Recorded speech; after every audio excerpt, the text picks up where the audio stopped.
کہ ہم کہتے ہیں کہ یہ ہمارا مرشد ہے, انہوں سے سب کچھ پتہ لگ گیا ساڈے بارے. جی بالکل. حالانکہ اس کا حقیقت سے دور دور تک تعلق نہیں ہے. حقیقت کیا ہے کہ آپ ایسے بندے کی محفل میں جائیں جو بندہ شریعت پہ ایسا عمل کرے کہ اس کی محفل میں بیٹھ کے سکون ملے, سبحان اللہ. شیطان کے وسوسوں سے بچائے, بالکل. اور اس کی رہنمائی کرے کہ اس کے دل میں اللہ کی محبت ڈال دے. بہت ہی بہترین رہنمائی فرمائی ہے آپ نے. ہمیشہ کی طرح آپ نے ہمیں بتایا کہ روحانیت کے راستے میں کیا کیا رکاوٹیں ہیں, اور اس کے بعد پھر آپ نے ہمیں فرمایا کہ وظیفہ اور چلے میں کیا فرق ہے, رجت کیا ہے. ایک اور مہربانی فرمائیے گا, کوئی ایسا عمل بتا دیجئے کہ جس سے روحانیت میں ترقی مل سکے. روحانیت میں ترقی کے بہت سے عملیات ہیں, بہت سے عملیات ہیں.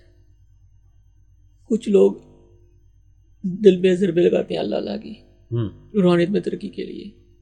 کچھ لوگ چلا کشی کرتے ہیں ترک جمالی جلالی. کچھ لوگ برے برے وظائف کرتے ہیں. روحانیت میں ترقی کا مختصر سا عمل میں بتاتا ہوں. جی جی.